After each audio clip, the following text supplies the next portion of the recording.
Boa tarde a todos e a todas. Bem-vindos, bem-vindas e uma saudação especial para quem está aqui no Mira pela primeira vez. Deixamos aí umas folhinhas com a nossa história. Temos 11 anos, somos 3 armazéns muito grandes, com mais de 100 anos, que estavam ligados aos caminhos de ferro. Agora chama-se outra coisa, mas aos comboios.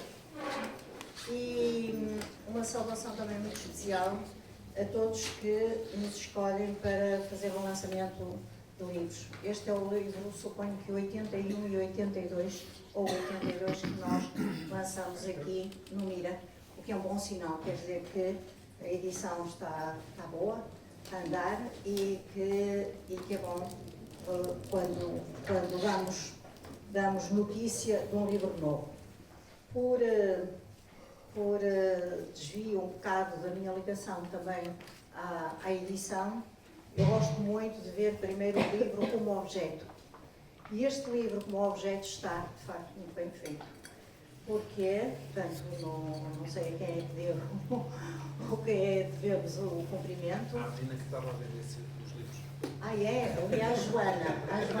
Então, muitos parabéns à designer, porque fez uma feliz combinação entre o 25 de Abril, que já foi há mais de 50 anos, e nós muitas vezes tendemos a esquecer quão velhos já somos, neste caso a minha geração, a geração do João, e dizem que é uma boa combinação, porque há uma remissão para esse tempo inicial, e como diria a Sofia, limpo, solar, luminoso, e atualidade. Então, o livro tem na capa um LP, saudoso LP, tem uma agulha que vai para tocar, mas tem uma ponte para a contemporaneidade que tem um QR Code. E, portanto, as músicas que vão poder ouvir vão ter que usar um smartphone, ler e passam a ouvir. Por outro lado, a nomeação de todas as pessoas que colaboraram no livro, quer na sua produção, é uma saudação. Porque muitas vezes, quando vou eu apresentar livros, eu vejo e não vêm as pessoas que fizeram o autor, às vezes não vem o tradutor, a maior parte das vezes não vem o designer, e aqui está a ficha completa. Não era a ficha da PID, eventualmente esta será mais inteligente e, sobretudo, o objeto é outro. E depois são também os agradecimentos. Um livro, um projeto, envolve sempre muitas pessoas.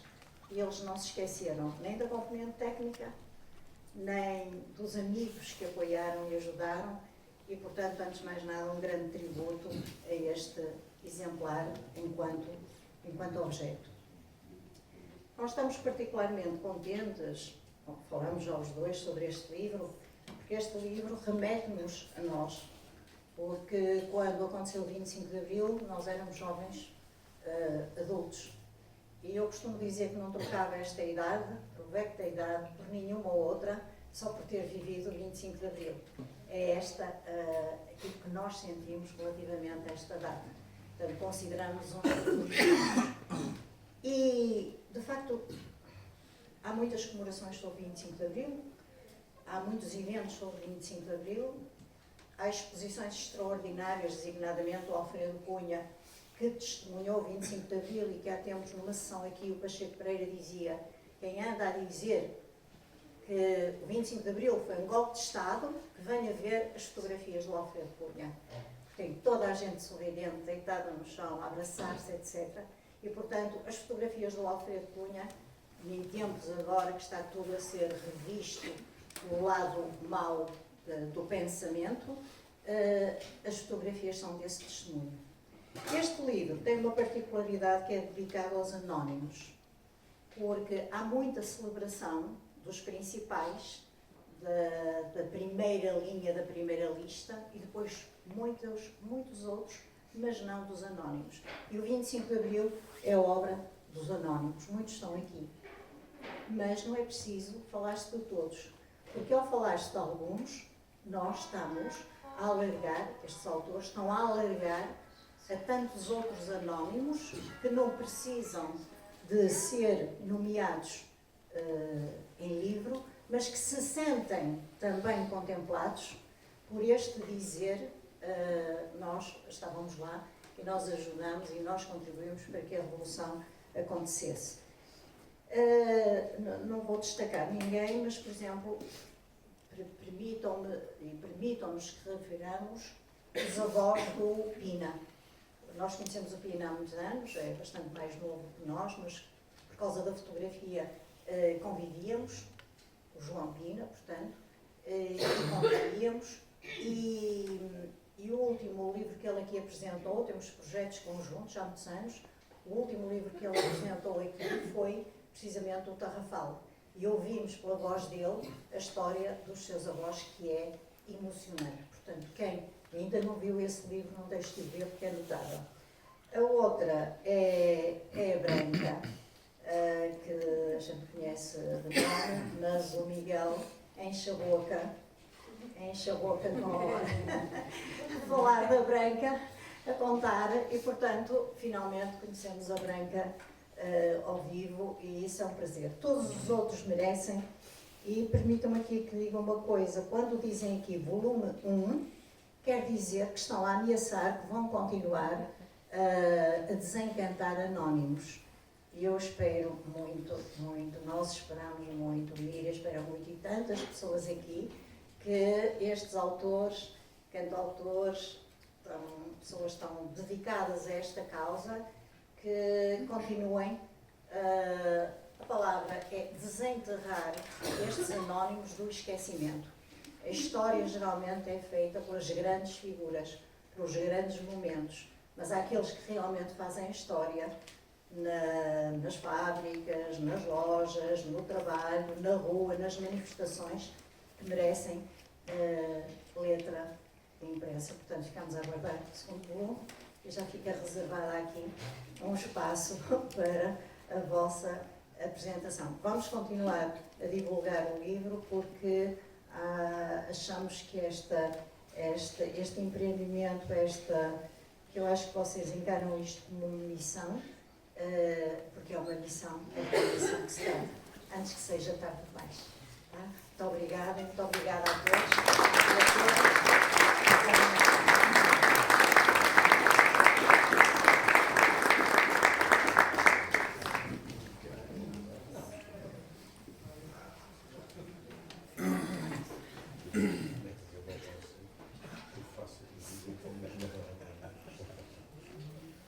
Boa tarde a todos.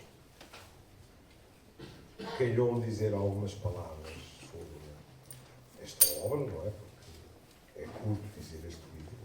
Seria, desde logo, amputar uma parte preciosa, que é a parte que tem a ver com as canções.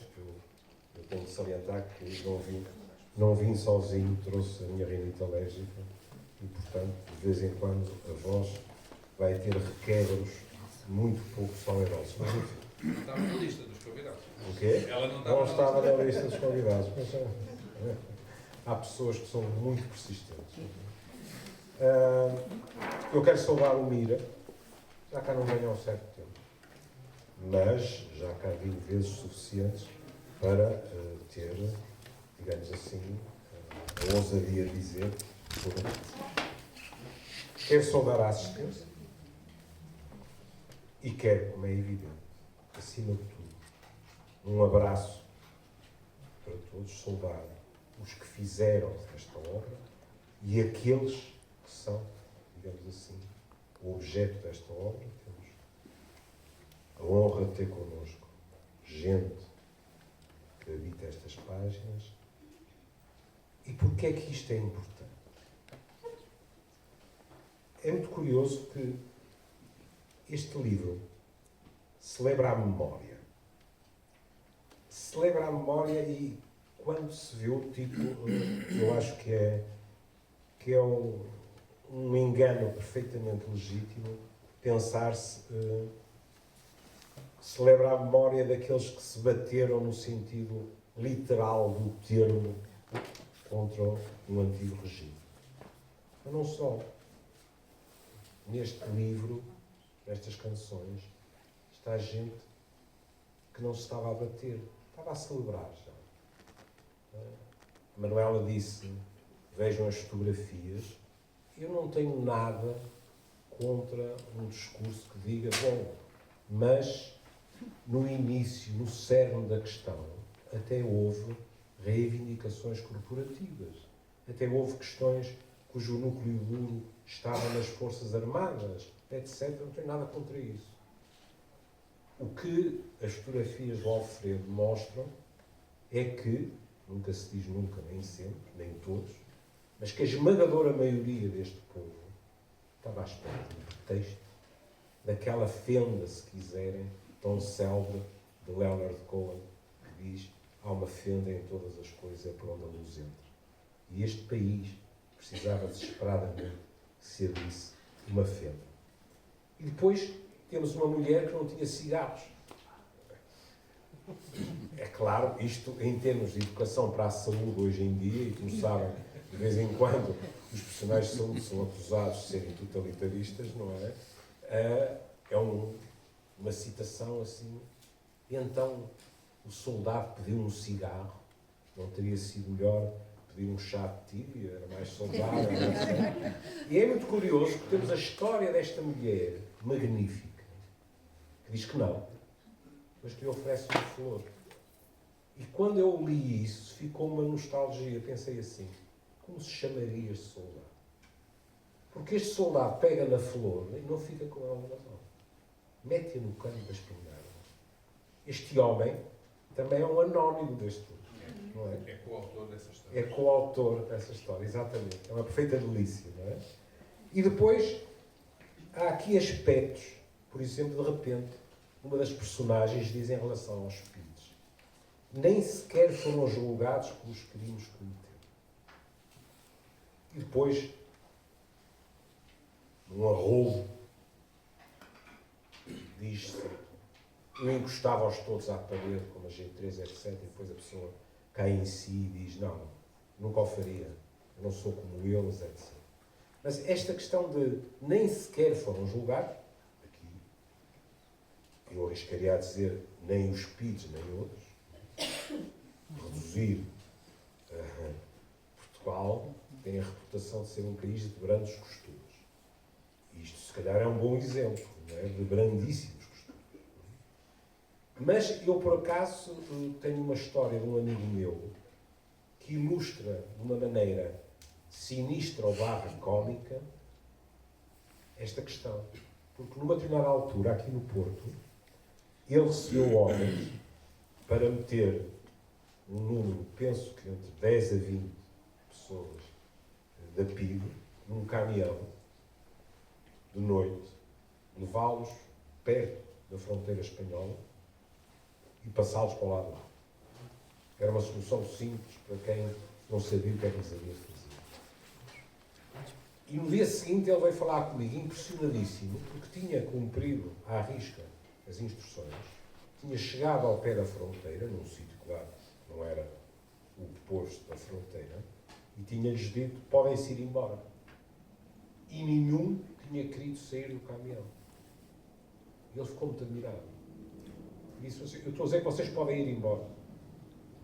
E um respondeu: se nós sairmos, vocês vão nos matar pelas costas. E ele estava fascinado, porque era qualquer coisa que jamais lhe teria passado pela cabeça, mas dizia-me, com razão, mas passou pela cabeça deles. Isto tu não achas que... Vocês sabem que os psiquiatras, ou os que vão para a psiquiatria, são irresistíveis, não é? Tu não achas que isto significa qualquer coisa?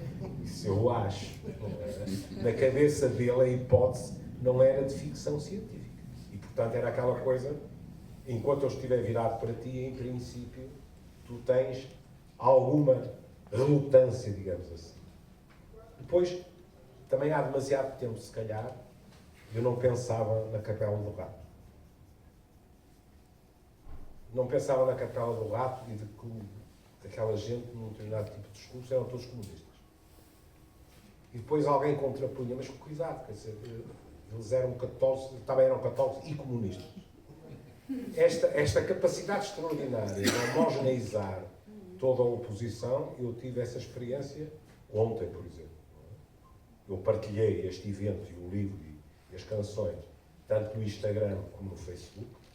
A diferença foi fascinante, porque no Instagram não houve conflito nenhum. Também houve muito menos eco. No Facebook estalou de imediato uma guerra. Não é? E uma senhora disse imediatamente: o senhor era comunista. E eu continuo a acreditar que se deve tentar falar com toda a gente, disse-lhe a verdade. Disse: não, os Machados, que não, os Machados eram todos republicanos e alguns deles pagaram caro serem oposicionistas. Mas, eu agora falo em meu nome, a única coisa a que aspirava era uma democracia parlamentar, embora ache que podíamos ter feito um trabalho bem melhor do que fizemos. Ao que a senhora respondeu: o que o senhor queria era partidos comunistas para poder votar neles. E eu fiquei realmente espantado, porque disse: isto é do registro da crença. E então respondi: olha, senhora, que diabo, nós vamos ter eleições, já viu quantos partidos há? Ou a senhora tem a sensação que só pode haver ou a União Nacional ou os comunistas. Isto levou a uma outra reflexão, que é: não devemos negar que muitos destes anónimos estiveram ligados ao Partido Comunista. E veio uma certa nostalgia do oposicionista, porque houve uma altura em que nós éramos quase todos do contra. E depois, como seria inevitável, bendita democracia, nós estilhaçámos-nos nas mais diversas direções. E esta sensação de que talvez devêssemos, eu devo dizer, alguns dos presentes sabem que isso é verdade, eu ainda estou muito impressionado com a morte do Francisco Reis, que era para mim um irmão da fé. E às vezes nós falávamos essas coisas, e a mim impressiona-me por vezes que esse desejável estilhaçar, de acordo com as diferentes correntes de pensamento de cada um de nós, não tenha permitido que mesmo assim houvesse determinados consensos, e cada um assume-se como é, nomeadamente à esquerda, para que o pós-25 de Abril tivesse sido, digamos assim, construído de uma maneira que, na minha opinião, por exemplo, tivesse sido mais resiliente em relação ao que estamos a viver de subida de extrema-direita por todo lado. E tive que sorrir ao ler a expressão famílias republicanas. Porque eu passei por isto. Os Machado Vaz ouviam a BBC. Os mais novos têm muita dificuldade em entender o que isto é, que é ter que ouvir rádios estrangeiras para saber o que é que está a acontecer no nosso país. E o que é curioso, nós éramos muito jovens, é que os nossos pais e avós ouviam a BBC, nós ouvíamos a BBC, ou Rádio Argel, etc., não interessa, mas os mais novos acabavam a trautear coisas que também ouviam e que eram trauteadas no registro, talvez fossem demasiado jovens para que fosse consciente, mas no registro da chalaça. Eu lembro-me dos meus primos trautearem em casa dos meus avós: Rádio Moscovo não fala a verdade, Angola é nossa. E não havia verdadeiramente um substrato político nisto. Se houvesse, os nossos pais e avós não teriam achado piada.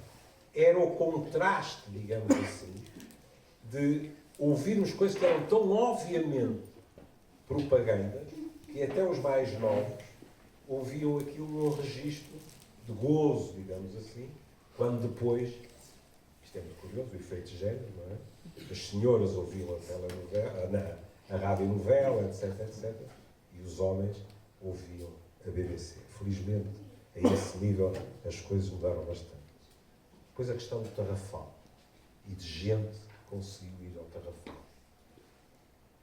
E a tristeza de vez em quando ouvir falar do Tarrafal quase como se fosse uma colónia de férias.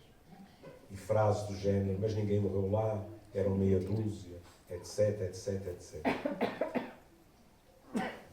Uma vez mais, Aristides Sousa Mendes. E eu pus aqui a nota, porque hoje em dia, há bocado falou-se na Branca, E eu pensei, pronto, é mais uma. Porque eu, onde estou, trago já tantas brancas que não é por falta de brancas que a mesa tem problema. Não é? E por medo dessas brancas eu tomei uma nota, porque quando li sobre Aristides Sousa Mendes, acrescentei assim, e outro tipo de Israel. Porque há homenagem de Israel a Aristides Sousa Mendes. Põe a máquina em movimento para, demasiado lentamente, se reconhecer o seu papel. E hoje eu publiquei no Facebook que ambulâncias iam com os faróis acesos, iam sinalizar, etc. Está no New York Times. E a pessoa pergunta-se quando é que este genocídio terminará. Neste momento, as condições são, pelo contrário, para que seja mais rápido, digamos assim. E depois, a idealização. E é muito curioso que isto tem a ver com os mais novos também, que é a imagem de um Salazar tecnocrata. A expressão que apareceu no meu Facebook foi que tinha vindo resolver a insolvência do país. Mas isto é uma coisa que eu ouço há muitos anos, que é um homem dedicado completamente ao bem da nação, de tal maneira que lhe apagaram as paixões mais terrenas, digamos assim, casado com a pátria, e que, de certa forma, pairava acima de todas essas coisas. Não sabia rigorosamente nada e, portanto, que podia ser perfeitamente branqueado. E depois, nestes últimos tempos, a pouco e pouco, com outras figuras que não em Portugal, esta nostalgia, estas nostalgias que são diferentes, que se vêm observando. Em alguns dos mais velhos, ainda há nostalgia do Deus, Pátria e Família, e isto tornou-se tudo uma bandalheira, e era preciso, era pôr isto na ordem, etc. E desta nostalgia, posso estar completamente enganado, não tenho nenhum problema disso, a idade tem grandes vantagens, não é? Portanto, esta nostalgia de ordem, este medo da diversidade, de modificações, algumas das quais cometem erros também, eu sou pouco dado a idealizações, passado ao presente.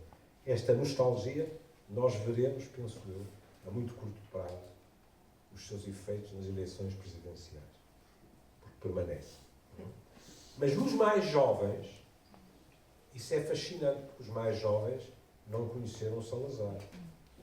E não precisam de o provar, porque quando nos inquéritos há jovens a dizer quem é que fez o 25 de Abril? Salazar. Quem responde uma coisa destas pode ser acusado de tudo. Mas ser um salazarista convicto, conhecedor dos escritos, etc. Não. E, no entanto, nestes mais jovens, tem-se visto, como há, sobretudo nos rapazes, todos os estudos, uma profunda nostalgia de ordem e de uma ordem masculina. As conquistas, é curioso que me diga, pelo menos uma das participantes fala do fosso de género. Fala como na sua clandestinidade eram todos iguais, mas uns mais iguais que outros, os que eram mais iguais, eram os homens como costume. Como, no fundo, se era até pouco ambicioso para a contribuição das mulheres. Bom, mas neste momento, o que nós sentimos em muitos rapazes mais jovens é uma sensação de profunda ameaça por aquilo que tem sido o maior empoderamento das mulheres.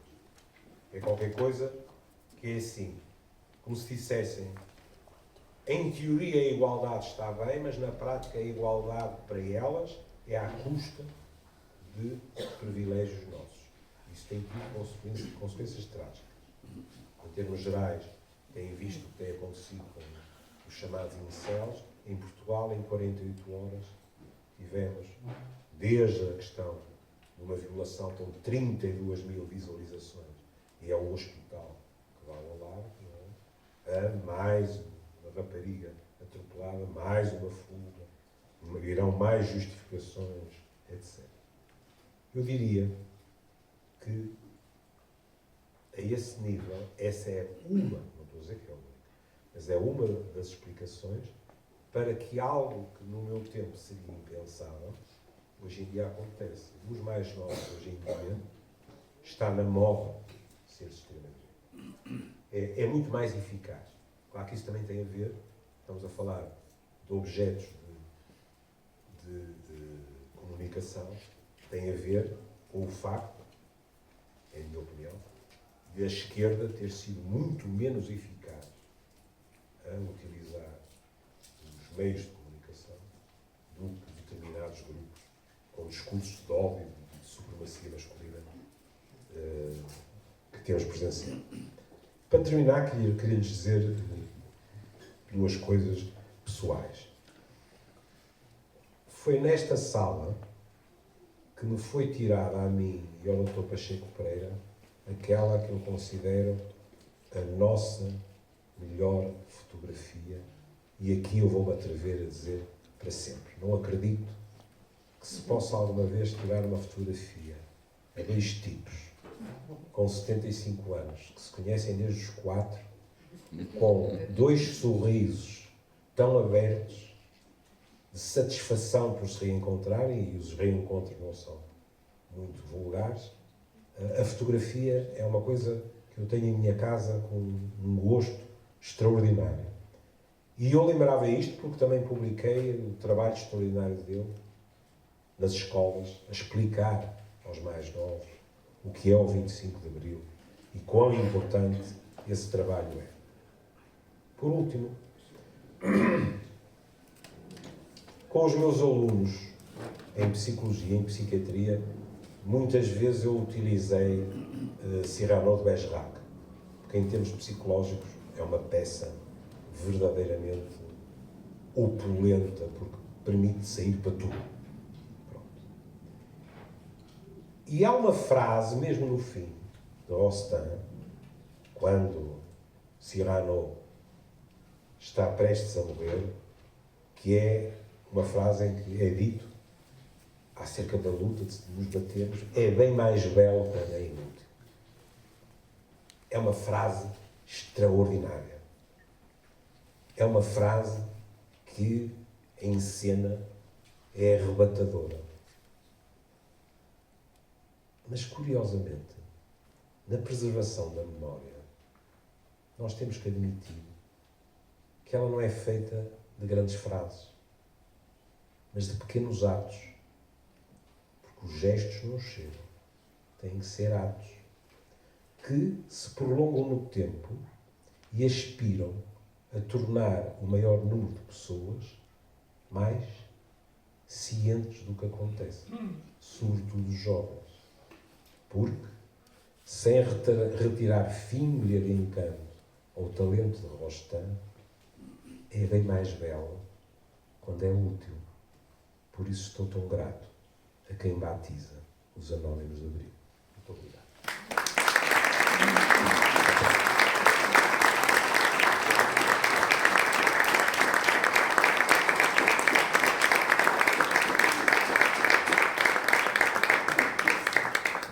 Boa tarde a todos e muito obrigado por terem vindo. Obrigado, Júlio, por estar aqui connosco a apresentar este livro.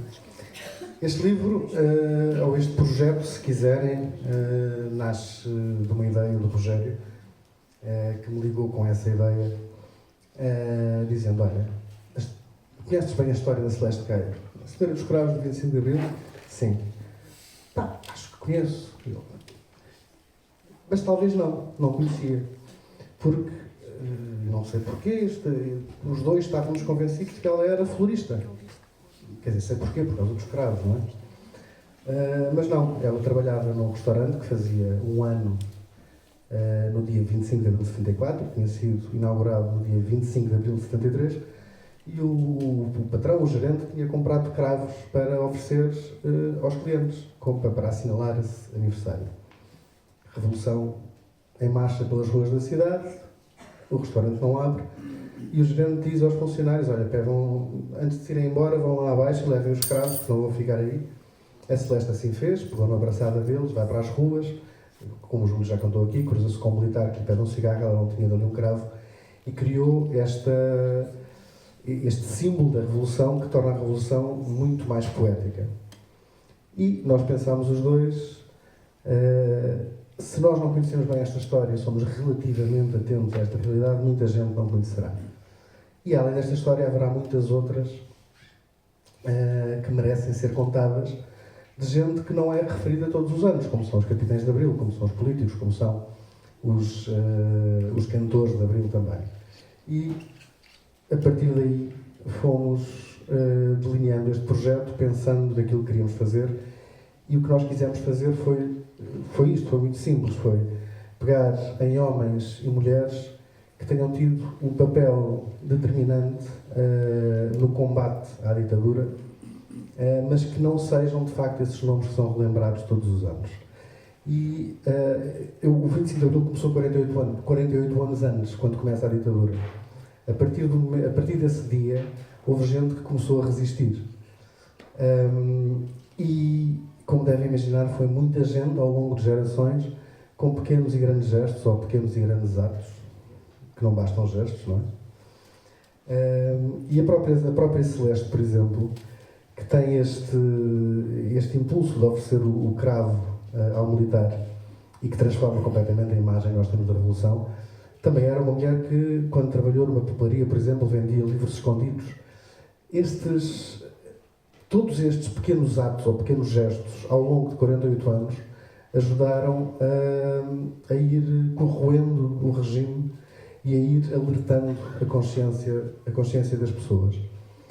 E a Manuela ali no início estava a falar do volume 2, tem aqui o volume 1, e sim, certamente que haverá volume 2. Não sei, é possível que haja gente aqui na sala que já tenha visto os concertos. Nós, nos concertos, homenageamos mais figuras do que aquelas que estão aqui no livro, por uma razão muito simples, muito prática e muito financeira. Não conseguimos, por 3 décimas, o apoio da DG Artes para conseguir gravar as canções todas. Portanto, temos aqui o volume 1 e faremos o volume 2 mais tarde. Mas ao longo dos muitos concertos que demos no ano passado, foram 19, no final desses concertos houve muita gente que veio ter connosco contar-nos histórias ainda mais anónimas. Porque estas histórias, quando nós as pesquisámos, mal ou bem vinham referidas num artigo de jornal, num livro, já se tinha falado delas. Agora estas que nos têm chegado são histórias familiares, histórias que só os mais próximos é que conhecem. E é a nossa intenção, aliás, primeiro é um privilégio que as pessoas tenham ouvido falar connosco, se tenham emocionado com aquilo que nós fizemos e tenham ouvido falar connosco depois para partilhar essas memórias. Muitas vezes são memórias íntimas e dolorosas. Mas nós queremos, de facto, continuar este projeto. No limite é um projeto que pode não ter fim. E, por um lado, nós olhamos para isto como um registro de memória coletiva. E se não... claro que há mais, não somos só nós a fazer este trabalho, há muita gente que tem feito trabalho, este género de trabalho, levantamento dessas histórias ao longo dos anos. Mas é importante que seja feito agora, porque o tempo vai passando, os anos não perdoam e as pessoas vão deixando de cá estar para contar aquilo que viveram ou que os seus pais viveram, etc.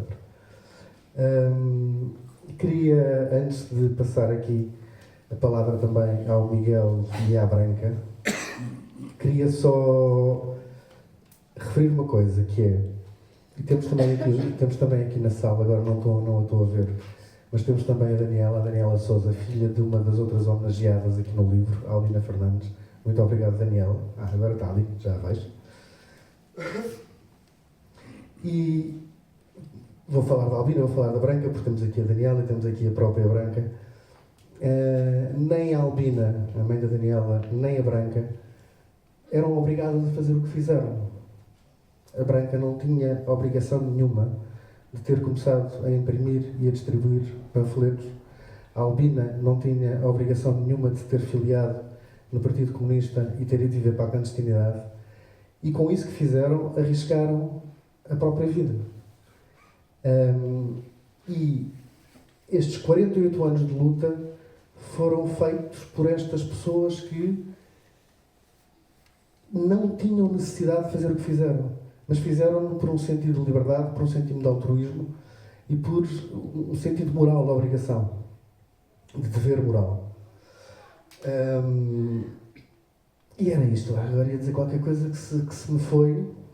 Queria só também agradecer aqui outra branca.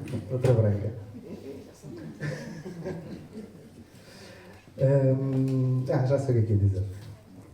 E isto agora pensando também nas gerações mais novas e nessa perigosa romantização do que foi o passado. Que é, muitas vezes, nós ouvimos falar na clandestinidade. Que as pessoas estavam a viver de forma clandestina, mas quando nós paramos para pensar nas histórias, nomeadamente aqui na história da Branca, quando nós paramos para pensar no que é, no final de um jantar de família, fingir que se vai passar os dias fora, mas que se está a partir sem saber se vai voltar e quando é que se vai voltar. Se pensarmos que estar na clandestinidade é mudar de nome, é mudar de pele, é mudar de identidade, sem saber se vamos voltar a ver os familiares, os amigos, etc., esse conceito vago da clandestinidade ganha todo um novo peso. E espero eu que nós consigamos, com este projeto, que ao contar histórias, e são histórias de pessoas normais, banalíssimas, que podiam ser, no teu caso é mesmo a tua tia, não é, Miguel? Podiam ser a nossa tia, a nossa mãe, o nosso pai. Dando um rosto a estas histórias, pode ser que as aproximemos mais das pessoas e que façamos com que as pessoas pensem nelas, nomeadamente as gerações mais novas. Dito isto, tenho aqui ao meu lado a Branca de Carvalho, uma das homenageadas neste livro, e o Miguel Carvalho, que é um dos autores do livro, que foi ele que escreveu o texto que conta a história da Branca, e um texto que o Miguel teve a generosidade e partilhou connosco, e foi a partir desse texto que o Miguel escreveu e que partilhou connosco que nasceu a canção sobre a Branca, que se chama Mariana. Portanto, Miguel...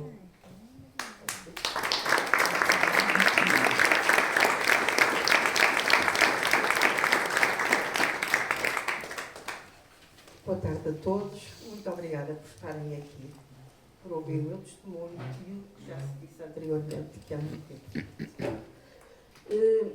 Eu fico sempre um bocadinho com pele de galinha quando me ponho aqui numa sala a falar de coisas que eu vivi, que foram muito importantes na minha vida, marcaram-me como pessoa e acho sempre que eu não merecia nem a Mariana, nem a referência, porque eu fiz muito pouco.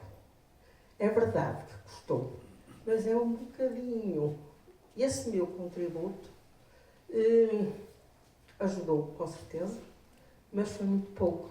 E penso sempre em tantas pessoas que eu conheci, com quem tive o privilégio de falar, de conviver, que passaram anos a lutar contra a ditadura, passaram anos presos, passaram anos também na clandestinidade, passaram muito tempo privados de muitas coisas. E em particular de uma que eu continuo a preservar muito, que é a família e os amigos. E nós tivemos que adaptar as nossas vidas sem ter esse convívio da família e dos amigos. E eu sei que houve muitas pessoas com quem eu tive o prazer de conviver que estiveram muitos anos nesta situação. E quando eu digo eu fiz um bocadinho, é porque foi mesmo um bocadinho. Mas houve pessoas que fizeram muito mais e que provavelmente estarão noutras páginas e outras que não estão, mas que poderão vir a estar num projeto que venham a desenvolver. Porque acho muito importante que nós preservemos mesmo a memória. E o Júlio há bocado falou de muitas coisas e dos jovens, e eu tenho passado por escolas, por alguns locais a falar deste projeto e do 25 de Abril, normalmente falam porque ainda com a idade que tenho, ainda sou dos que anda por cá, um bocado mais arrastado, mas dá para falar com algumas pessoas e com os jovens e gosto de conviver. E fico às vezes chocada com algumas coisas que ouço. E desde o regresso do Salazar, até ao fascismo, até ao nazismo, eu fico sem voz nessas alturas, fico sem... O meu peito fica tão pequenino, a voz foge-me, que eu tenho que procurar lá no fundo de mim como é que eu consigo dialogar para esclarecer, para tentar chegar a quem tem este pensamento. E é muito difícil. Portanto, trabalharmos para preservar a memória e alertar, porque estamos num momento muito complicado a nível interno e externo, que nos faz pensar. Eu sou uma pessoa de desafios. Sempre encarei as coisas. Não vai acontecer, mas tem acontecido tantas coisas nos últimos tempos que nos faz pensar o que vai ser o futuro e, sobretudo, de uma geração que provavelmente não está precavida, não está vacinada para estes desafios negros que estão aí pela frente, que espero que sejam só desafios de momento. Eu só queria dizer duas outras coisinhas em relação à minha participação na clandestinidade, mas primeiro que tudo queria agradecer este pessoal que fez este projeto dos Anónimos, que eu já tive a oportunidade de dizer em particular. Nunca mais me vou esquecer o resto da minha vida, porque vocês transformaram uma pequenina contribuição para o 25 de Abril numa coisa que me encheu de coração e até enquanto cá estiver me vai marcar para sempre. É a vossa música, o seu conteúdo, este livro e os projetos que têm para o futuro. Eu tenho que lhes agradecer de fundo do coração, como isto foi importante para mim e acho que é muito importante para muitas pessoas como eu. Depois falar um bocadinho sobre esse período da minha vida, muito pouco simples. Eu, quando inscrevi-me no Partido Comunista em 72, desculpa, um ano depois de se comemorar os 50 anos da fundação do partido. E em 73 convidaram-me para passar à clandestinidade e eu já era militante. Nunca tinha jovem, pronto, os desafios que eu disse para mim eram muito importantes, sempre foram. E então eu participei em muitas atividades e quando me propuseram passar à clandestinidade, eu vou, sobretudo porque estava sobre a minha cabeça uma espada que era a pedir de procurar-me por um trabalho que eu fiz. A minha juventude levou-me a uma tipografia para imprimir um documento e naquela altura, claro, estas coisas pagavam-se e então disseram atenção porque a PID anda a perguntar sobre ti e portanto não deve levar muito a ir da tua casa e vai haver consequências. Entre isto e passar a clandestinidade, a minha escolha foi óbvia. Portanto, vou para a clandestinidade e esse desafio eu também quero ter. Fui parar numa tipografia, não sabia para o que ia, mas foi para uma tipografia. Trabalhei cerca de um ano nessa tipografia e lembro-me, um dos anos, está a fazer agora, pronto, em 73, na Páscoa, 74, desculpa, a minha memória está a faltar. Em 74, na Páscoa, estamos a chegar à Páscoa, nunca mais me vou esquecer dessa Páscoa, porque na minha família nós tínhamos tradições de os jantares da Páscoa, de Natal, de convívio de anos, juntávamos todos, os tios, os irmãos, tudo. A família o mais alargada possível, para fazer um grande convívio. Eu lembro-me nessa Páscoa de 74, eu não tive esse privilégio porque não pude ter. E fui para Guimarães comemorar a Páscoa com um companheiro de momento na casa onde estava. E foi um sofrimento tão grande, porque de facto faltava-me aquele contacto humano com a minha família. E depois tive que pintar o cabelo e ter outro nome. E a pessoa com quem eu vivia não era o meu companheiro de facto, vivíamos juntos, mas não era o meu companheiro de facto. faltavam muitos afetos. E eu acho que isso foi das coisas que mais me custou, a falta da família, os afetos, aquele carinho. Acho que foi... E quando penso que houve tantas pessoas que passaram tantos anos nesta situação e que colocavam o problema, eu vou ter um filho, quando os companheiros eram efetivos, e então ao fim de X anos eu vou ter que retirá-lo do meu meio porque era impossível viver com uma criança, sobretudo então numa tipografia muito complicado. Esse tormento, esse coração pequenino, estava sempre em cima da mesa. E nessa bendita Páscoa, eu lembro-me também de nós estarmos a imprimir um documento que depois distribuí, depois do 25 de Abril, ainda na manifestação do 1º de Maio, desculpa. A tipografia a reproduzir fazia muito barulho. O rolo em cima do prego, trás. Então nós pusemos o rádio muito alto, a ouvir missa o dia inteiro. Agora vocês imaginam o que era das 9 da manhã até às 7 da tarde, no mínimo, para produzir a quantidade de documentos que precisávamos, a estar a ouvir missa. Mas foi com grande convicção que nós, ali a trabalhar, ouvíamos a missa. Eu também sou daquela geração que eu trabalhei na Unicep antes do 25 de Abril e que íamos debaixo do balcão buscar os livros que pedia e que nós mais ou menos conhecíamos e tal, lá íamos buscar o livro. Depois, também dizer aqui ao Júlio que eu vim de uma família, meu pai era republicano. E ai de quem lhe falasse do Partido Comunista. Ele era uma coisa.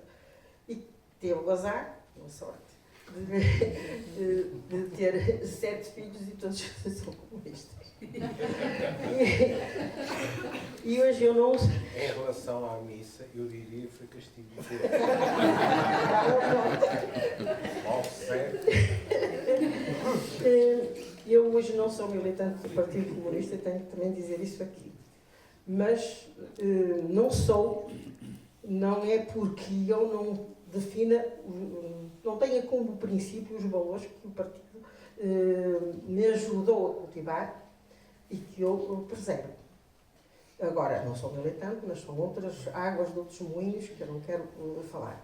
Mas que foi através do partido que eu tomei consciência de muitos problemas e que hoje continuo a lutar pela liberdade, pela democracia, pela participação das pessoas, pela participação das mulheres, por uma vida melhor que nós temos todos e tantas vezes nos querem tirar. E nós temos que continuar firmemente a lutar por eles. Portanto, a minha educação do meu pai, de republicano, Deus me livre, mas era um homem que no 31 de janeiro, no 5 de outubro, lá estava nas comemorações. E a minha mãe acompanhava. E era um homem que punha a cafeteira da água em cima do rádio para ouvirmos a Rádio Portugal Livre, porque por alguma razão que eu desconheço ainda, o rádio funcionava melhor que uma cafeteira de água em cima. Então, nós lá começava a ouvir, vai subir a cafeteira. E nós lá punhamos a cafeteira em cima do rádio para ouvir aquilo que nós não sabíamos cá dentro. É verdade. Mas era uma tecnologia de ponta naquela altura. Ótimo. São estas memórias que me ficam quando eu participo em algumas coisas e tenho que dizer que são aqui amigos que me conhecem e que nós estivemos em muitos convívios de jovens naquela altura para falar da guerra colonial, para falar de grandes concertos, para irmos a Peniche tentar visitar os presos políticos, para fazer tantas coisas e fizemos tantas coisas que hoje, quando penso nesse tempo, acho que foram muitos desafios, mas nós conseguimos fazê-los, conseguimos cumpri-los. E haja vontade, porque quando nós temos no nosso sangue a correr este sentido de justiça, quando temos este sentido de democracia, de participação, nós estamos em todas e somos capazes de lutar por tudo. E é isso que eu acho que é importante, voltarmos a falar, não de coisas que nos passaram, foram marcantes, mas é para nos dar força e energia para continuar. E isso é que é o mais importante. Obrigada.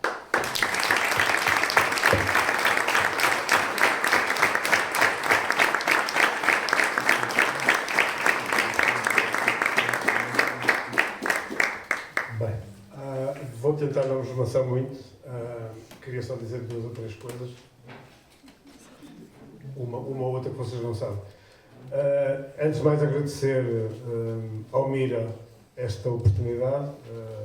Lá em casa, esta é também a nossa casa. De alguma maneira, a Manela e o João vieram para esta zona dar protagonismo a outros anónimos, a resgatá-los do silêncio e do abandono, e é justo dizê-lo, porque é das melhores coisas que o Porto teve nos últimos 10 anos, pelo menos, foi estes espaços e o voluntarismo e a dedicação deles os dois. Este projeto, quer dizer, eu ainda hoje não consigo encontrar as palavras para agradecer devidamente aquilo que foi feito, não só em relação à minha tia, mas em relação aos outros anónimos, e ao que isto simboliza de resgate de uma memória, sobretudo para tentar chegar a uma geração que se calhar não a tem presente e não quer saber dela. Portanto, se houver 50 volumes, venham eles, porque essas pessoas existem, não faltam. Vocês devem estar carregadinhos de histórias dos diversos concertos que fazem, porque em cada concerto deve vir alguém contar mais uma história que se calhar merece uma canção. E hei de agradecer por toda a vida o dia em que o Rogério olhou para o texto que eu escrevi sobre a minha tia e vocês fizeram dele esta canção, para desculpa lá, é a minha preferida, lamento. Acho que é a melhor de todas, mas é a minha opinião. Mas isto ultrapassa muito, este projeto ultrapassa muito as fronteiras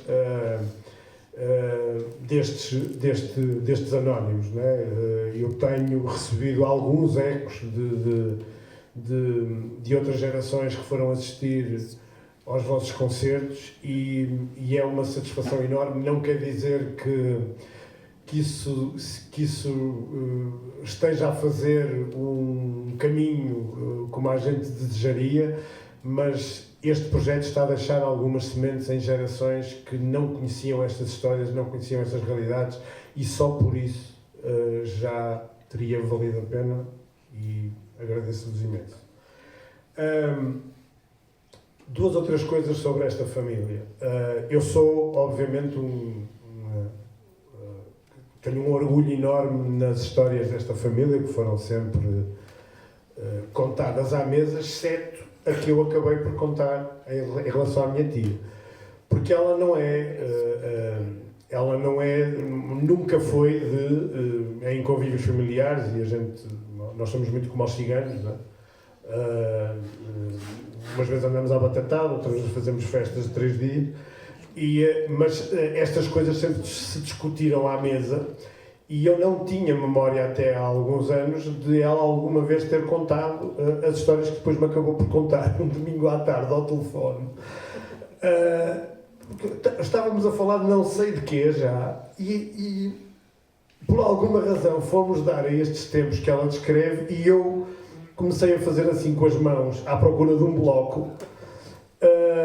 Fui tomando notas, depois arranjei um gravador sempre a fazer assim com as mãos, e fui gravando o telefonema todo, e disse: por que ela está-me a contar isto hoje? Do nada, e depois não parava, era em piloto automático, e eu senti-me durante umas horas a fazer uma entrevista e a fazer perguntas sobre coisas que nós nunca tínhamos falado. É óbvio que havia a história geral do envolvimento da família de alguma maneira na luta contra a ditadura, mas neste patamar nunca tinha acontecido. Portanto, surgiu no telefonema de domingo à tarde e um dia a Patrícia Reis, diretora da Egoísta, perguntou-me se eu tinha alguma história que pudesse contar. Eu disse, olha, se me deixares contar a história da minha tia que eu acabo de saber, eu acho perfeito. Pronto. Há aqui algumas particularidades interessantes. Eu sou fruto de uma família, obviamente há um pai e há uma mãe. Um lado paterno, sempre muito ligado, até a determinada altura, todos muito ligados ao Partido Comunista e com envolvimento e com lutas anteriores ao 25 de Abril. A casa da minha mãe, que está aqui também, foi uma casa onde se imprimiram alguns jornais clandestinos, que eu guardo alguns exemplares.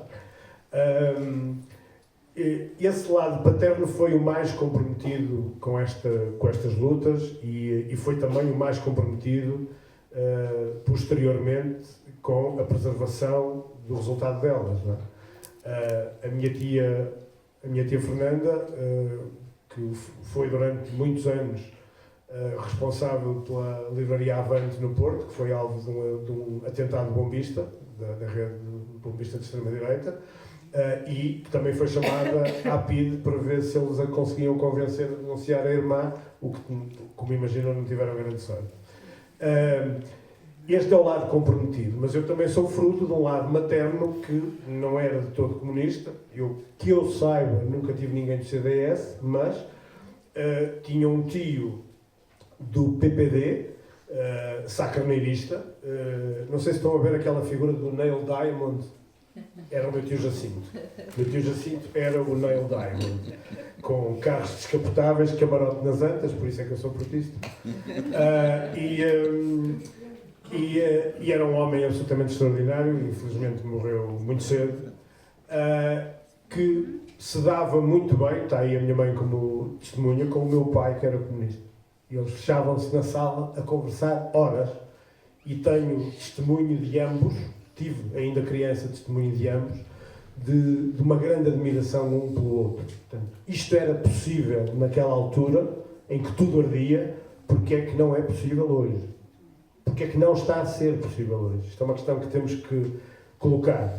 Também havia o meu tio Carlos, que era socialista, com cartazes do Mário Soares por toda a casa, que era uma coisa com a qual eu não lidava muito bem, mas adiante. Mas foi o primeiro homem a ter televisão a cores, mais ninguém da família tinha, e ele teve uma televisão a cores onde eu vi os primeiros episódios do Dallas. Não me lembro. E o meu tio, que não era caçador, o meu tio Carlos, que não era caçador, era rifeiro, vendia rifas, hoje estava preso, provavelmente, tinha uma sala com objetos de caça, desde espingardas a facas, etc, etc. Portanto, uma coisa colonial, né? Era o museu colonial dele. Nunca disparou um tiro, que eu saiba, e nunca usou uma faca, que eu saiba. E eu cheguei, está aqui a minha mãe que também não me deixa mentir, cheguei a andar de garrote na cabeça e com uma katana a sério dele pelas ruas armado em Sandokan, que eu achava que era o Sandokan.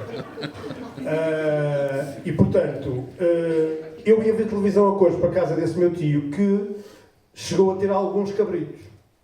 Então, um deles, quando o matou, pegou na cabeça e emoldurou-a numa das paredes. E então,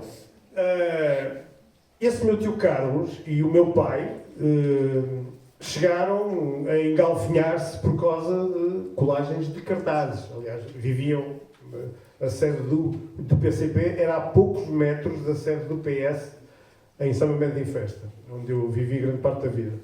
E portanto, havia guerras de cartazes e o meu tio Carlos chegou a ameaçar que matava o meu pai. Isto foi tudo discutido à mesa, foi tudo vivido desde miúdo. Então, cada sábado que eu entrava em casa do meu tio Carlos, tinha este filme, que vos vou descrever. Ele fazia-me assim, ramada, estás a ver ali? Sabes o nome daquele cabrito? Não, tio. Cunhal! É aquilo que vai acontecer ao teu pai um dia! Amigos, conviver durante anos com isto dá uma cultura democrática que vocês nem imaginam. Nem imaginam. E, portanto, obviamente, este privilégio prepara-nos para muitas coisas e, sobretudo, prepara-nos para não nos desiludirmos. Outra coisa, e era com esta que eu queria terminar, em relação à minha tia Branca. Quase que podia juntar isto à minha tia Nanda. Elas deram-me, além de tudo, a melhor infância que uma criança pode ter. Eu não me lembro de alguma vez elas terem zangado comigo.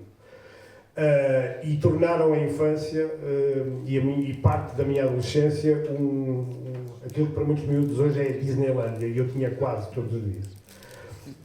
Além de tudo, o que é extraordinário naquilo que ela diz que fez pouco, mas para muitos de nós é muito, o que é extraordinário é que esta mulher nunca se lamentou de nada. Eu não tenho memória de uma conversa em que ela seja o rosto, o discurso da depressão, do ai Jesus que não sei o quê, ou ai dá-lhe que não sei quando. Não. A vida dela foi sempre para a frente. E onde outros esmorecem, ou onde se calhar até nem têm motivos para esmorecer, ela faz flores disso, faz sorrisos disso, faz convívios disso. Fundou, montou um ATL em Viana do Castelo. Quer dizer, uma das últimas fotografias que eu vi tuas, tu estavas a fazer bodyboard. Sério, eu nem sei nadar, ela faz bodyboard com esta idade. Portanto, estão a ver, quer dizer, viveu o que viveu, passou pelo que passou, e isso nunca foi argumento para desistência ou para dizer eu já fiz a minha parte, agora que façam outros. Não. Em qualquer coisa que vocês imaginem, ela está na primeira fila a motivar outros, não desiste.